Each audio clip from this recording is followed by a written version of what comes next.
दिंडोरी लोकसभा मतदारसंघात होणार चौरंगी लढत। वंचितकडून दिंडोरी लोकसभा मतदारसंघातील उमेदवारी जाहीर।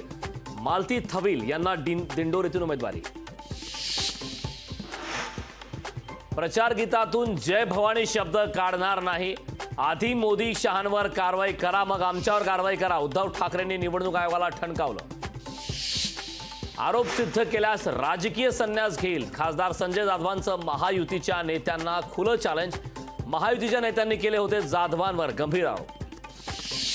घड्याळासाठी काम करणाऱ्या महिलेला कामावरून काढलं। अजित पवारांचा रोहित पवारांवर आरोप। धमकी दिली असती तर लोकांनी निवडून दिलं असतं का? सुळेंसह रोहित पवारांवर निशाणा।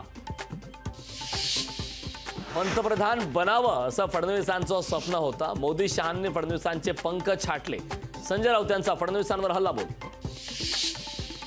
कल्याणमध्ये शिवसेना युबीटी पक्षाने लावले बॅनर। राज ठाकरेंच्या महायुतीच्या पाठिंब्यावरून व्यंगचित्र।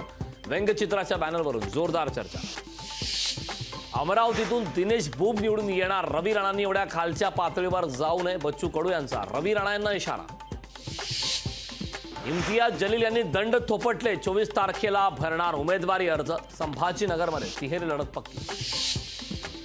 झाडांवरील लाइटिंग 7 दिवसात हटवा। मुंबई महापालिकेचे विभाग कार्यालयांना आदेश।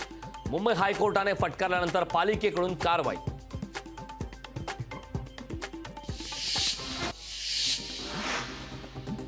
राष्ट्रवादी 22 एप्रिलला करणार जाहीरनामा प्रसिद्ध। अजित पवार, सुनील तटकरे उपस्थित राहणार। शेतकऱ्यांवर सर्वात जास्त अन्याय पवारांनी केलाय। बावनकुळेंची शरद पवारांवर टीका। पवारांच्या कामामुळे भाजप पवारांना पद्मभूषण दिलं। सुप्रिया सुळेंचं बावनकुळेंना प्रत्युत्तर। महायुतीचे शिर्डीचे उमेदवार सदाशिव लोखंडे उद्या भरणार उमेदवारी अर्ज। शिंदे, फडणवीस, अजित पवारांच्या उपस्थितीत भरणार अर्ज। अमरावतीमध्ये बहुजन मेळाव्याचं आयोजन। मेळाव्याचं उपमुख्यमंत्री अजित पवारांच्या हस्ते उद्घाटन। नवनीत राणांच्या प्रचारार्थ मेळाव्याचं आयोजन।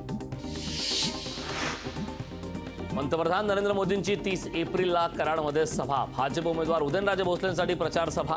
उदयनराजे यांनी सभास्थळाची केली पाहणी। हिंगोलीत भाजपला मोठा धक्का। माजी सभापती दिनकरराव देशमुखांचा पक्षाला रामराम। देशमुखांसह कार्यकर्त्यांचा शिवसेना उद्धव बाळासाहेब ठाकरे पक्षामध्ये प्रवेश। अमरावतीत वंचितच्या जिल्हाध्यक्षांची बंडखोरी। पक्षादेश धुडकावत महाविकास आघाडीला पाठिंबा। महाविकास आघाडीचे उमेदवार बळवंत वानखडेंचा करणार प्रचार।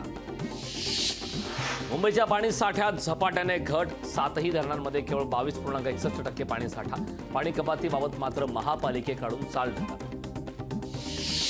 धाराशिव जिल्ह्याला अवकाळीचा तडाखा। फळबागांसह पॉली हाऊसचं प्रचंड नुकसान।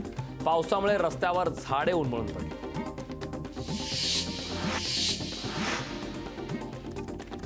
परभणीत वाळू माफियांची दादागिरी पुन्हा चर्चेत। शासकीय कर्मचाऱ्यांसोबत हुज्जत घालतानाचा व्हिडिओ समोर। पाथरी पोलिसात गुन्हा दाखल। त्या मतांनी लोकांनी मला निवडून दिलं असतं का?